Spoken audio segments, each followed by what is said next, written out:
Well, hello there, and welcome to another fascinating episode of Literary as Feck, the show where myself, Nicolosso Shenanigans, and himself Cleif Davis, hello. talk about books. And this time it's my choice, and I have chosen two books by American author, not to be confused with British poet Charles Williams. And so we're going to be talking about, I can't remember the name of the one that's not River Girl, but River Girl for sure, and All the Way. Yes. Yes. And we might talk a little bit about the film adaptation if Clive had a chance to watch it. I did. And okay, good. Yes. Which are we doing this chronological or because I'm happy to go either way. Of the two books, I prefer River Girl, but it's written first. yes, so I was thinking of putting River Girl at the tail end as well. Yeah. Okay, let's do that then. So Right. let's do All the Way first. What do we need to know about Williams? He's born in Central Texas. He wrote a bunch of books, and you know, he's often, of all those people who kind of wrote for the gold medal or like the direct to paperback world of these kind of noir-y It's interesting. I think you've created a thing there. I think what you meant to say was a paperback original, right? But that's what it is. You've somehow mixed it up with direct to paperback. Yeah. Yes, yeah. It was the straight to DVD of its time. Yes, paperback originals. He's often considered to be the most overlooked or the most neglected. He hasn't had the kind of cult cachet, if that's how you say that word, of the Charles Willifords and the Jim Thompsons.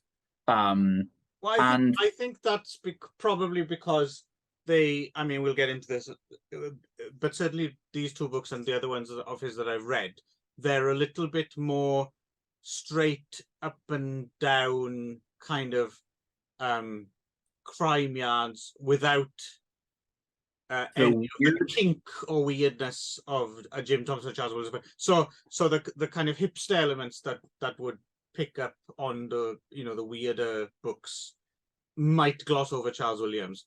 However, if you've got your head on straight and you're coming at them as just good crime books, then there's a lot to enjoy, right?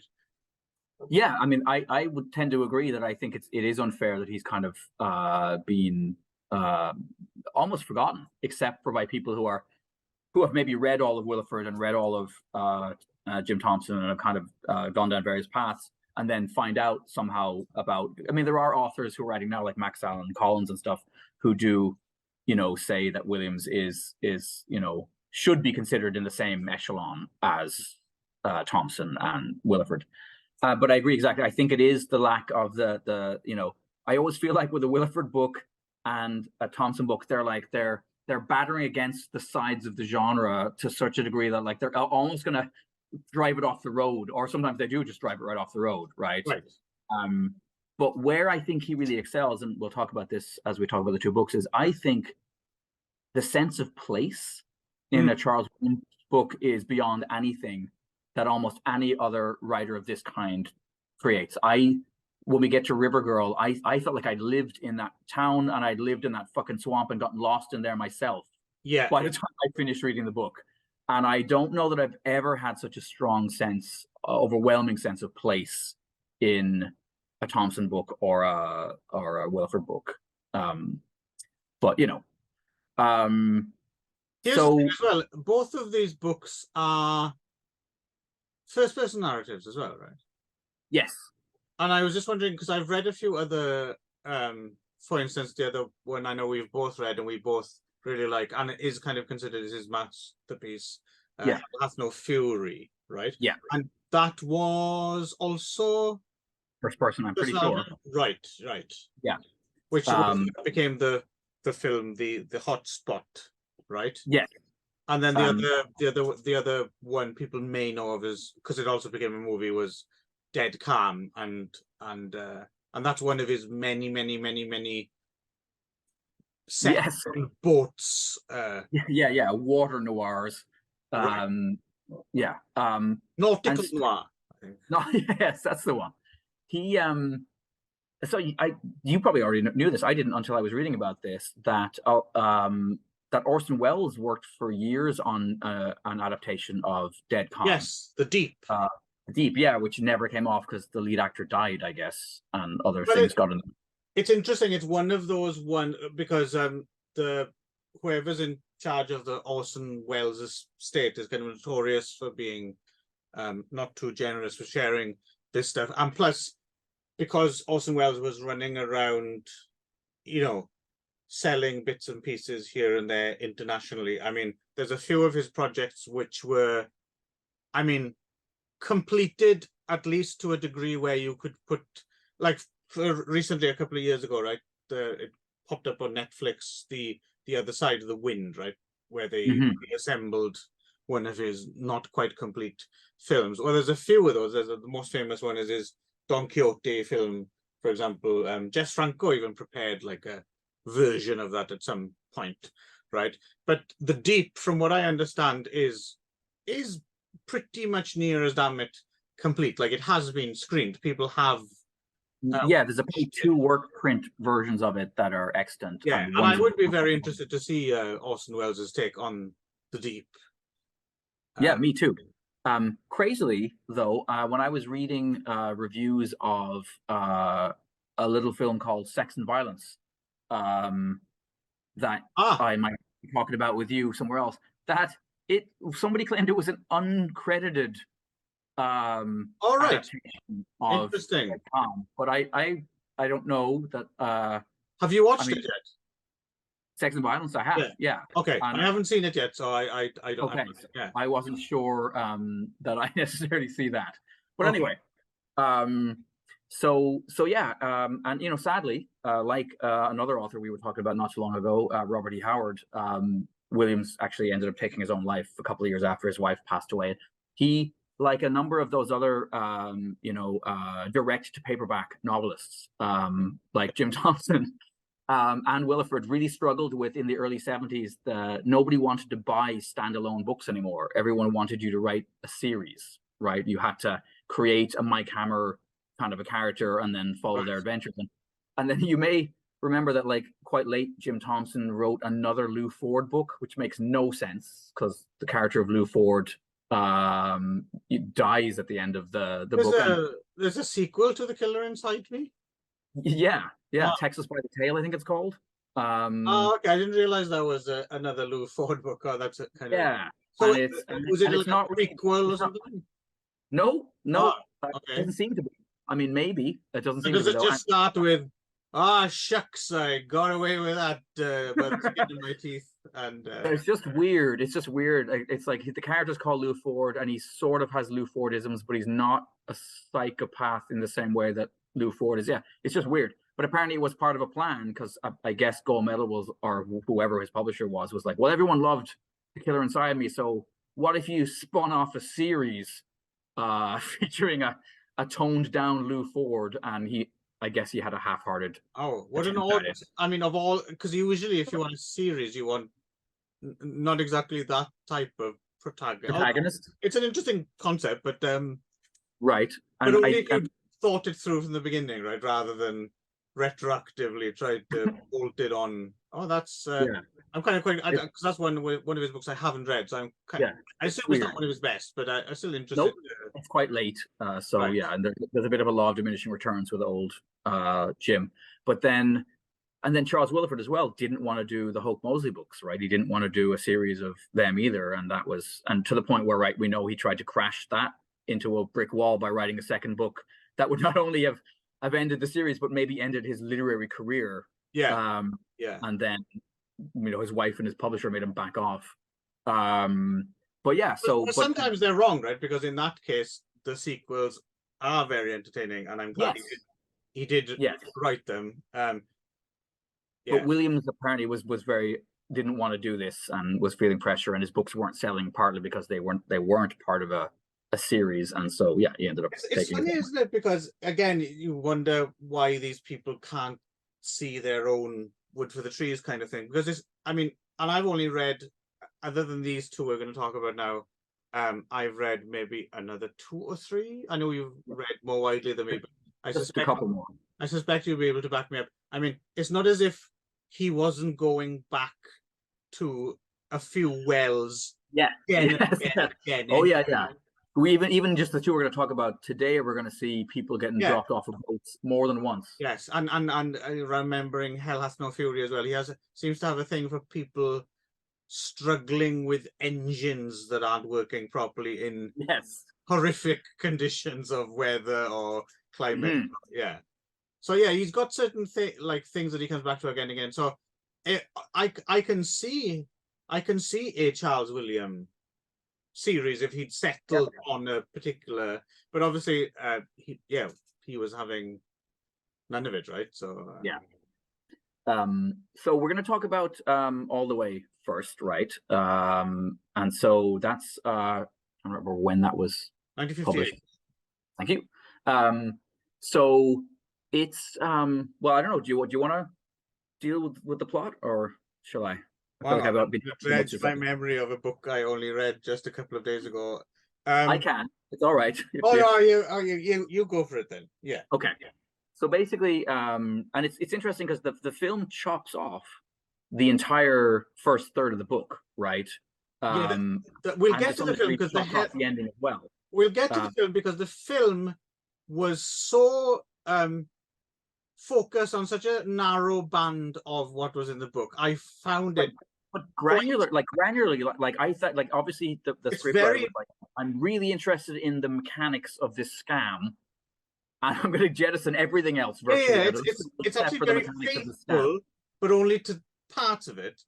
Yeah. But to the extent that I actually found the experience of watching the film quite head spinning because I wasn't sure. Does this only seem bewildering to me because I know what's missing? And I was trying to think. Hang on, now imagine if I didn't know what to like. And I came to the. I think it's probably still not a very good film, but yeah, it's odd. We'll get to that because it is an odd choice. Yeah. So the book basically opens with this lead character called Jerry Forbes, although we hardly ever really hear his name as the story goes on. And in fact, in the movie, they've jettisoned him having a name entirely, which is an interesting choice. To be honest, a lot of Charles Williams, I mean, his protagonists are like the thing you care least about in a way, and like they're all I'm pretty sure it's the same man in River Girl. I mean, yeah, they all seem like the same person. That is the incredibly beefy and chiseled Charles Williams, who doesn't he looks like one of his own characters, or what I imagine they look like. Yeah. I think he's really just projecting himself into not every character seems to be, not overly kind of good looking, or certainly not taking advantage of good looks that they might have to be playboys particularly. No, but they have an easy way with women. They're always quite tall. They're always two-fisted if they need to be. They're kind of like an everyman, but like a slightly elevated, cranked up everyman. Everyman, yes. And I think they all seem slightly bewildered and slightly dim. They kind of in every book, it seems like a woman kind of has to take the protagonist by the hand and be like, explain the facts of life to them in some way. Like they always seem a bit like they're very returning post-war veteran type characters who William was himself.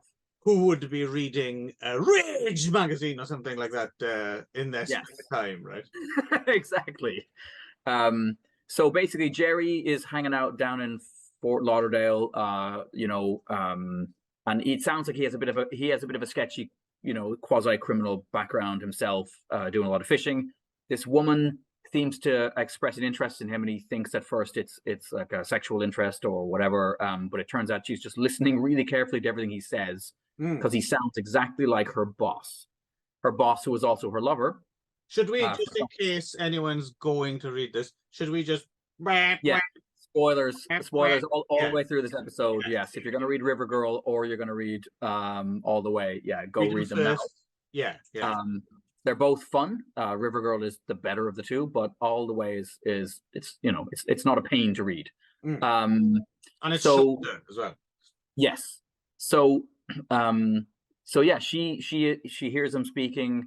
Apparently, he has a voice in a very similar cadence and timbre to her ex boss, who has also, as I said, her ex lover, who's just jilted her, and he's gotten he's left his wife. I guess she was expecting or hoping that he would, when he left his wife, he would pick up with her, but instead he's found a younger woman. This guy's name is Harris Chapman, which is a name that appears far more in the book than our protagonist's name ever does. And so she kind of coaxes Jerry into basically this scam, and this scam will involve her murdering her boss, he's about to come down on holiday to Fort Lauderdale himself, murdering him, and then basically Jerry taking over the role of her boss, mostly on the phone, but sometimes in public. But she's like, no one's going to notice. No one really knows him down here. You'll be wearing his hat and his glasses, and you just have to be a loud, brash, fucking asshole to everyone, and it'll all go smooth because he's a dick. And so the only wrinkle that comes into this is that Jerry, being a kind of a dim, slightly sweet guy, although he does have this criminal background, he falls head over heels in love with Marion, who is incapable of love because she's really angry about having been jilted. And it turns out she's quite a bit older than she might seem. Maybe we should pause here because I think we're about to run out of money. Money? Sure. That's what it is. Yes. We're using money. Send us money so we can record more. So the other, you did mention that the only problem is this falling in love thing. And yeah, that seems to be the thread that runs through a lot of these Charles Williams, is this he's quite the romantic, isn't he? There's a lot of extreme doomed romanticism in these books. But the other thing that ruins the plot is, because I was thinking while reading the book, and I'm enjoying reading the book, but almost from the get-go, I'm thinking, this is the most convoluted plot. Yes. I'm sure in the end, there has to be an easier way to rip this guy off. Hit him over the head, throw him in the river, and just, if suspicion falls on you, then it can't be any more than the suspicion you will bring upon yourself if any small part of this plan goes wrong. So it's you're just waiting for it to go off the rails, right? It just seems such a it just seems spaghetti so mess unlikely of a plan. But it is fun to read about the ins and outs. So anyway, to cut a long story short, Marion does kill the guy, even though he tries to talk her out of it. He dumps the body. He does take over the role of Harris Chapman. And I mean, the weirdest thing about that is it doesn't just involve him making all these phone calls and moving all the money around and making these fake land deals in order to get the money down there so they can get it out of the bank. But it also involves him then apparently having a nervous breakdown that he has to set up in public in order to then basically have Harris off himself and a hooker maybe in the process. That's the bit that seemed most, and the thing is, the fact that our main character keeps saying things like, "It was foolproof, it was great. Any angle I looked at it from, it was watertight." And you're thinking, "No, it's not. What's wrong with you?" But he's not very smart. He's blinded by love as well, right? That's the thing. And so then again, I mean, massive spoilers, but it has a very different ending than the movie. Because this Marion basically realizes, oh my god, this young pup who was actually legitimately in love with me, I've ruined his life. So she takes full responsibility for the Chapman's murder and stuff, and then kills herself in a letter to the police. And then, and actually for me, a particularly interesting thing, Jerry moves to, I swear to God, my parents' town in Mexico. He talks about, he goes to La Paz, and then he goes up from La Paz to this little fishing village. It has to be El Sargento in the 1950s. Yeah, there's that bit as well when he says, went out for lunch with the Sheeans. Sheeans, exactly. Yeah, nice Irish couple. He spends 6 months there and then comes back to the States and has a massive nervous breakdown and basically goes to Harris's office and outs himself as having been the fake Harris, Right. and the end. Yeah, the ending's great. I like the ending a great deal. The fact that he just can't run away from it. And the other thing that's quite interesting as well is something that you don't consider, but when they bring it up at the end, you think, oh yeah, of course. Like, so after everything's done and dusted, and they think they might get away with it, it's only then that it kind of dawns on him that every time he opens his mouth, it's like a trigger warning for her, because she's just doing the man she hates again and again and again. Yes. Whereas I was, at one point, I thought the big surprise might be that he like suddenly just rips his larynx out or something and just hands it to her, like, you know. That was one way I thought it might go. Right. Has one of those things put in that like smokers have to have, so he gets a robot voice. But yes, yeah. And so then we get to the movie. Which... Well, so sorry, just to, so okay. All the Way. I mean, how did you? Because I really enjoyed All the Way. It's not as much as Rivergirl and nowhere near as much as Hell Hath No Fury or anything like that. But isn't it a good example of, like, for me at least, I thought like, well, if every Charles Williams book is like this good, then I'm quite happy to read them all. Yeah, because I think it is a lesser one of his books, but it's still completely an enjoyable read. It's a page turner. Yeah. No, totally. And we've spoken about this before when we were talking about whoever that guy, Carl Hyacin, was that his name? Yeah. We were talking about how he, and we enjoyed that book as well, but basically he took kind of Williford type books and then attached an air pump and inflated them to 600-page size. And I feel as if, yes, I would much rather read a whole bunch of these more slim than your more kind of airport sized, which has the same amount of ideas and thrills in just right, but which is leaner. There's much less fat on them, and you know, it's funny. I think that, you know, I'm sure that Hyacin would have known about Williams, because a lot of Williams books are set in Florida again and are about fishing, which there's a consistent thread of that in Hyacin.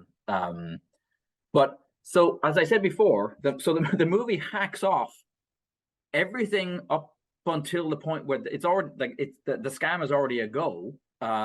You know. Well, also, crucially, it seems to relocate it, right? It's no longer to Mexico. Mexico, and I'm guessing it must be California before he passes it over into Mexico, right? Yeah, no, you're right. It's definitely instead of Fort Lauderdale, basically, they're down in Mexico, and that's where Harris Chapman is going to be coming down to. And it begins with him already kind of learning all of the stuff off of the tapes that Marion has made for him. And so one thing that strikes me right away is in the book, I'm pretty sure that, you know, he's like 25, 26, 27 maybe. Yes. And in the film, it's Edmund O'Brien looks like Phil Hartman and Vincent Price fucked.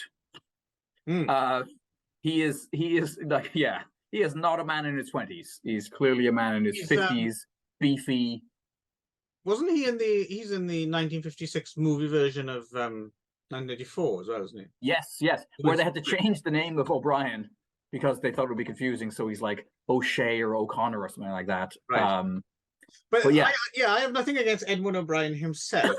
No, he's good. He does the braying asshole part of him becoming Chapman really well. Like, you could really see, like, you know, this is a guy that comes into a restaurant and does yell at the waiters to like cook a steak 6 times, and you know, he's like the real Big Lebowski, isn't he? Like yes, exactly.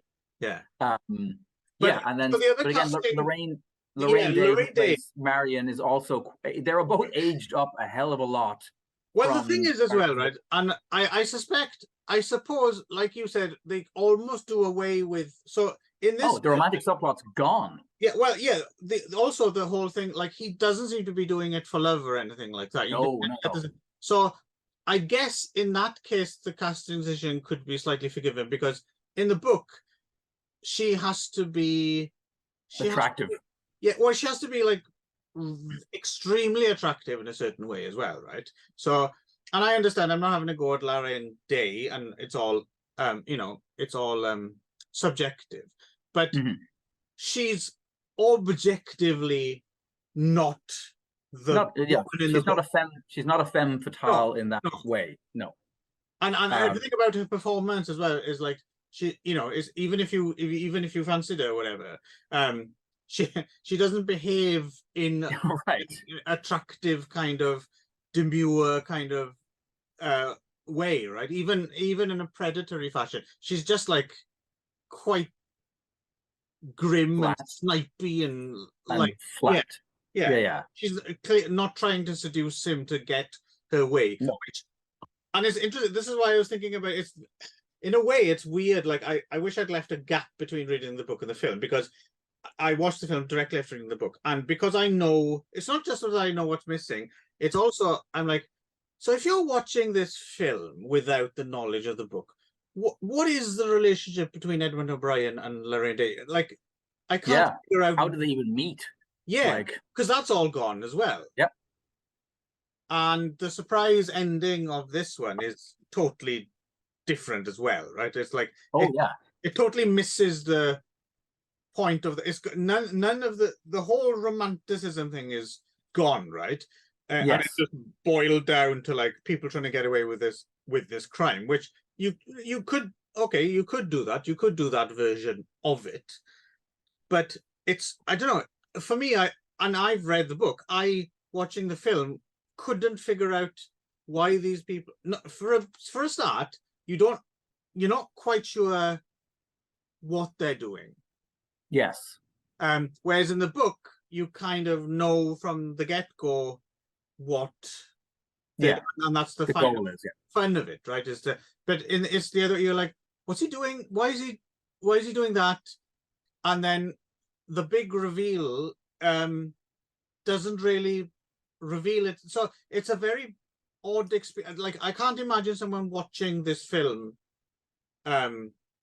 understanding really what the hell's going on. Yeah. No, I do. And I think, I mean, and again, so there's a totally different shock reveal, right? That involves the fiance that we only ever in the book hear on the phone, right? She never shows up in the flesh. Right. Whereas, she does show up in the flesh in this. I will say a couple of things for the movie. I think, I'd like to see it in a clearer print, because obviously the one we saw was really muddy. But I have a feeling it was shot fairly nicely in a kind of like stark noir-y black and white kind of a thing. I really like the soundtrack. It's very Les Baxter gone mad. That's or who's the Martin Denny, maybe even more the Exotica kind of stuff. Right. And the scene that I liked, that because I quite like it in the book too, is the scene actually where they murder, or where Marion murders him, because it happens like the way it happens in the book and in the film is he phones Chapman as Chapman and starts yelling at him in his own voice, and it has this completely disorienting effect. That was good. Chapman was like, "What the fuck?" That scene was good, and it worked in the movie quite well. Yes, that is the one bit that works. Plus, as well, her line, which I don't think is in the book, is a good line about, you tried to get rid of me, and now I'm gonna replace. No, you couldn't replace me, but I will replace you. I that was quite nice. The other thing I kind of liked about this, and this is this is a totally subjective thing, nothing to do with the film. It's just maybe the shitty kind of quality helped with this as well, because everything's really inky blacks, right? Yeah, and you can barely make out. This film, so I started watching this film at about 9 p.m. and after a few minutes, I shut it off because I was like, no. This film needs to be watched after midnight. It's like, right. It's the kind of film I can't imagine anyone ever having seen in a theater. This is a film that has to be seen at home on a small television, preferably with a dial. Right. After midnight, coming out of some really small local TV station that happened to have a print. It just seems to be designed to be seen in that environment. You're right. You're absolutely correct. And in fact, most of the people who reviewed it online, the very few people who have, saw it in exactly that way. I kind of like half remembered. Did I dream that film that starred Edmund O'Brien? It seemed you know, like I said, it wasn't. Obviously, it played. You know, people went to see it in matinee screen because it was a relatively, you know, it's a Fox release. You know, but I just can't imagine that it belongs in the dead zone, right? That and see it half asleep and directed by Hubert Cornfield, who's not a director whose work I really know. I've seen another one of his films. Well, he did do something with Marlon Brando, apparently. Yeah, well, his most famous film is that one, The Night of the Following Day, which is based on a Lionel White. Okay. But another film of his I've seen is from 1957 called Plunder Road, which was like good title. A train robbery film, which had a really, really, really good opening heist sequence, I remember. Okay. And then the rest of it plays out okay, but the opening scene is really great. I think Alicia Cook Jr. is in it as well. Okay. The other thing I learned from watching this, so No Molesta is Disturb. Did not disturb, yes. So in Spanish, is he Chester the Disturber? I'm guessing so. Because that's like a very different character. Like Chester the Molester seems like, oh, he's a wrong one. But Chester the Disturber just seems a little bit, you know, he just might be stirring up the pot a little bit. Yeah, a bumbling. Oh, I'm sorry, rather than a next pest, right? Okay. So River Girl then. The things you learn. Yeah. River Girl is when? 1951. Yeah. So it's quite a bit earlier. And yeah, I like this book a lot. I would say, to me, actually, it's very close to Hell Hath No Fury or The Hot Spot in my ranking of Charles Williams books. I like almost everything about it. It's, you know, you might argue it's slightly overlong, but not by much. I don't feel like. I think it's in comparison, isn't it? All the Way is so stripped down. Right. And I read that one first, and then I started reading it, and I was like, "Oh, this is almost like a third longer." But then, if you get to thinking of it in the big picture, no, it's like a 240-page 4-hour read. You know. Yeah. It's not and because it's in some ways it is leaner in some ways than the other one, because it's like there's less faffing about. It's more like right off the get-go.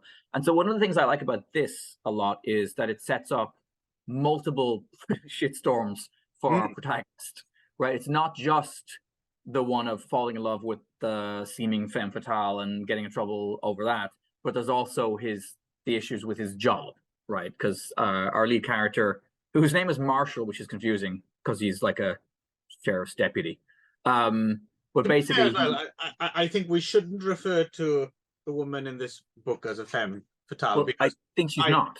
I have total sympathy for her above. I mean, no, there is a femme fatale, troublemaker. Funnily enough, but it's not her. It's not Doris. It's the other one. It's the sheriff's. But even she, I mean, if you're talking classic femme fatale, I don't think she. No, you're right. Because she does genuinely try to help out. Yeah, she doesn't cause him trouble at all. No. He's just a fool fatale, isn't he? Really? Yes. It's all his fault. I mean, it's interesting. By the time do you want to do the plot or like? Yeah, you go ahead.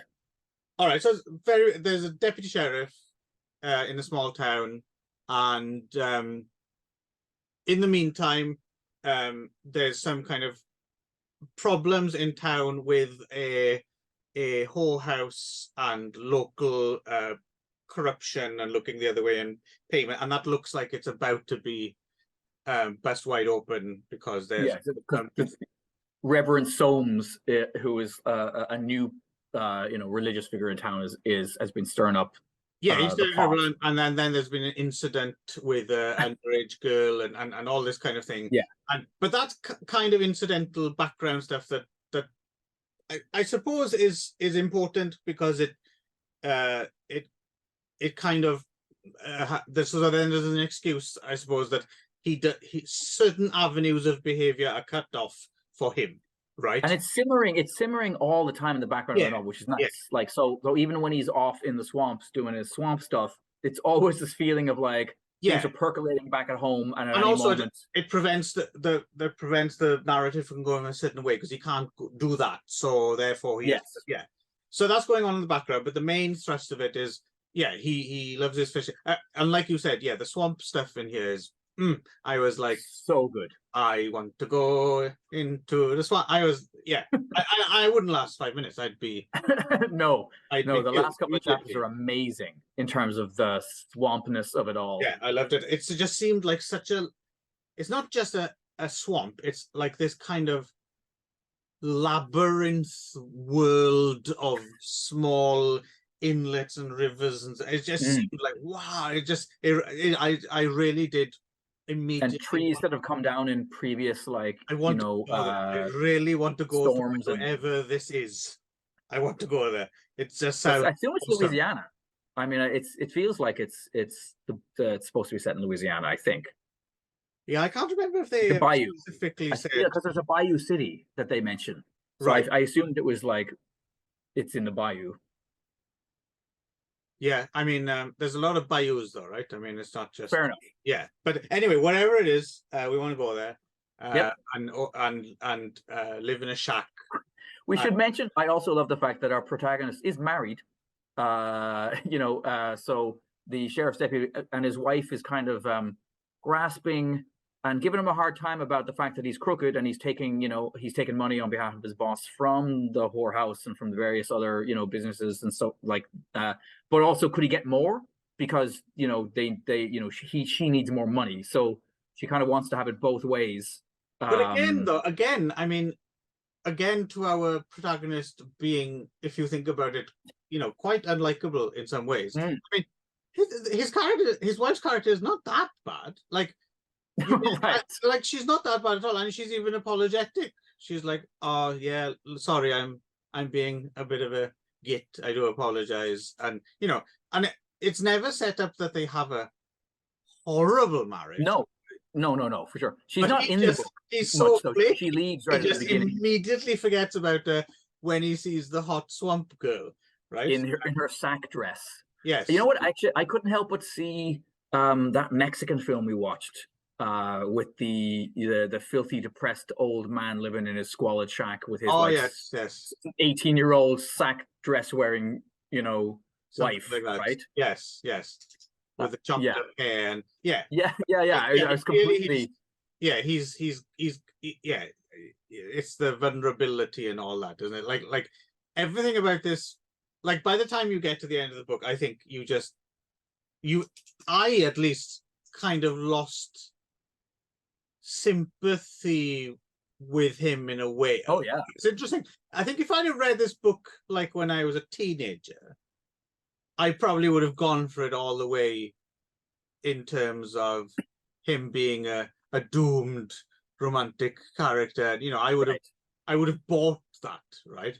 But when you're a bit older and you're a little bit wiser, at a certain point you're like, just fucking drink a glass of cold water, go for a run around the garden, just calm the fuck down, right? Yeah. But of course he doesn't, and then we wouldn't have a book if he did. But yeah, obviously he's smitten by this girl. He finds out he's swamp shack on a swamp island. Yeah, and she's living with the basically a man in hiding, a crim in hiding, right? Yes, he's out there. Shevlin. Yes, good name. Yeah, and of course he does what these people in these books usually do. He ends up kind of killing this fella.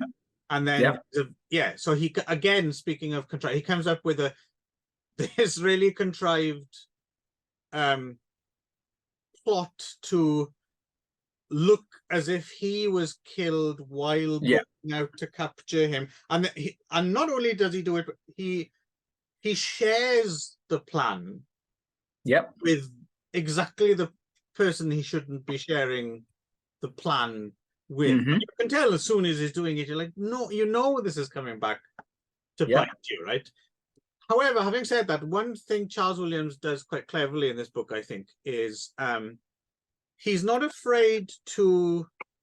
I don't think that's in someone else's hands, you could say that that's like the book doing something wrong, right? Because it's obvious that something's going to go wrong and you shouldn't be doing this. Like, oh, but the thing is, it doesn't, he's not betrayed in the way that you think he's going to be betrayed. And also to that point, another thing that Charles Williams does, which is quite ballsy, I thought, is there's a bit where he's looking around a room and looking, okay, is everything good? And then he leaves, and then he adds, I should have looked closer, or something like that. And you think, oh no, that's not you shouldn't be foreshadowing that, right? That's not good writing for this kind of book. However, when you find out what it is, it's you realize, oh, actually, that's quite brilliant that you did mention it, because it wasn't at all what I expected. And actually, if you had brought it up, like, it would be a very difficult thing if you brought it up later without having mentioned it before. It would seem more contrived, as if you were trying to write yourself out of a situation. So I thought that was quite. I agree. And I think, you know, I do, again, like, it's such heavy foreshadowing, but I quite like it when Sheriff Buford tells him, like, you know, like, you can do this thing, Buford, but if you come back to town, if you come back to town, you're a dead man. Like, he just tells him straight out. Right. And then, of course, later in the book, he's forced to come back to town. I mean, it's and like I said, there's a certain, like what you were saying as well, like the joy of these kind of books like this is you have a certain space, like you have certain tropes, but it's how are you gonna play in that sandbox, right?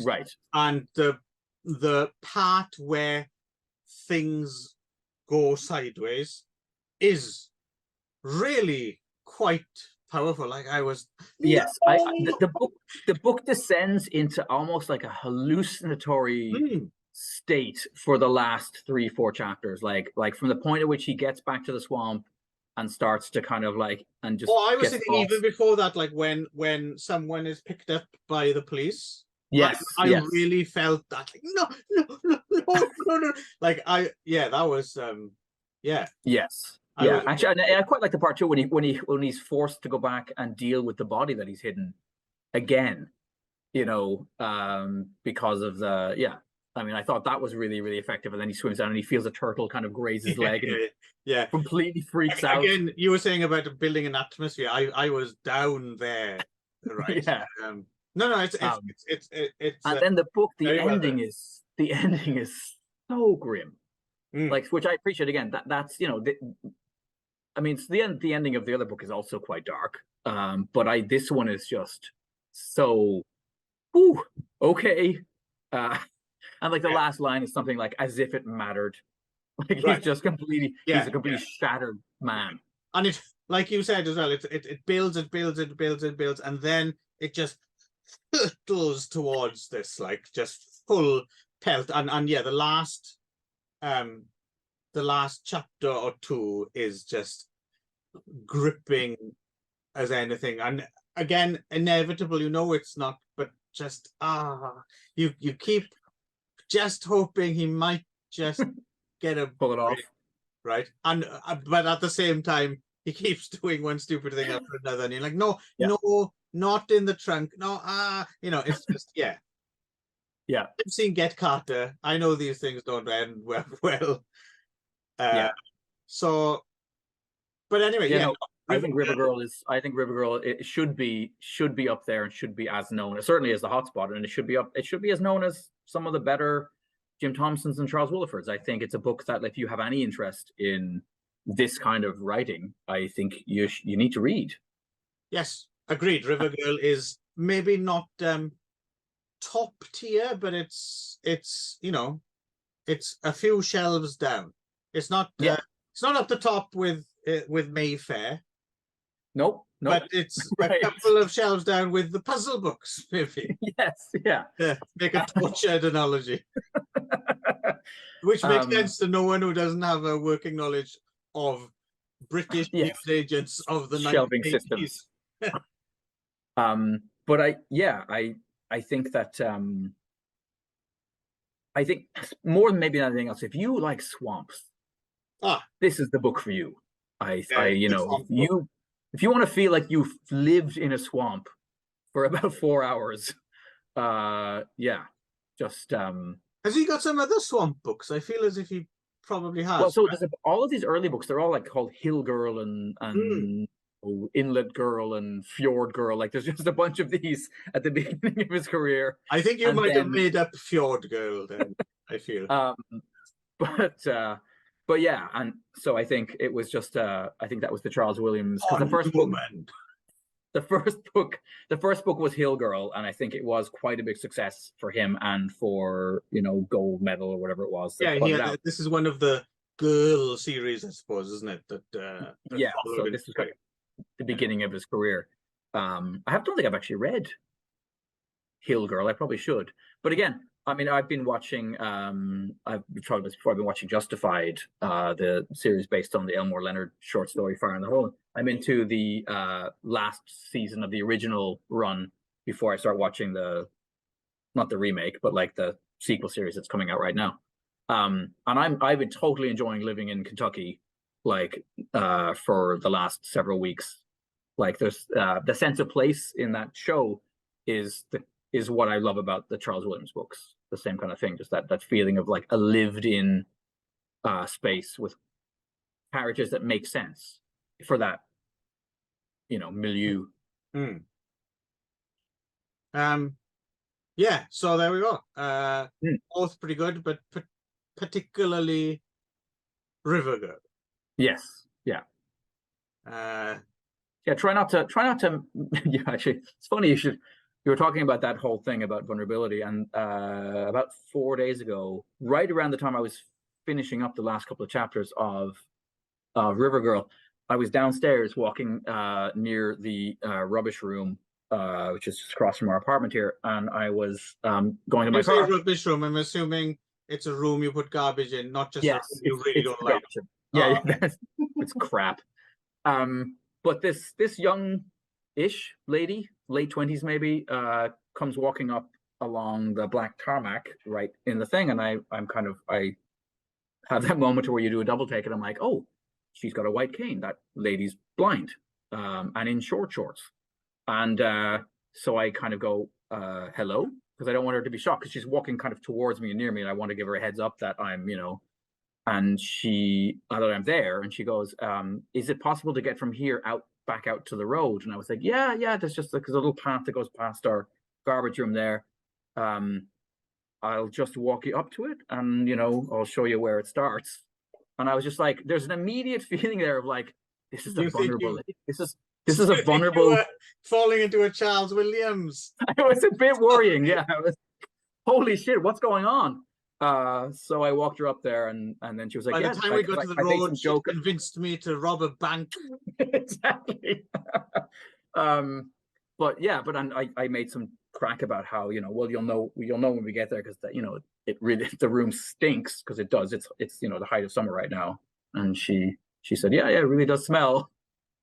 Like, this whole situation is weird anyway. So she walked off and went on her merry way. But I did walk back thinking that totally could have been a scene out of a Charles Williams book right there, because you can't help but feel protective over somebody who is, you know, an attractive young lady who is also blind, right? Anyway, fascinating extra bonus insight. Which I'm talking about with my wife directly across the table there, but I did tell her the story on the day that happened. Yeah, I left that she was attractive, but yeah. Well, I think it's pertinent to the conversation, right? So, well, to this one, yeah. It was less pertinent to when I was telling my story to the wife a few days ago. Right. Okay. I'm just gonna jump off now and allow Nick's wife time to beat him up, and all right. Yes. We'll see. Don't beat see you again badly now, because he needs to come back on to do some more podcasts. Just a light slap or two will do. All right. Until next time, then. Cheerio.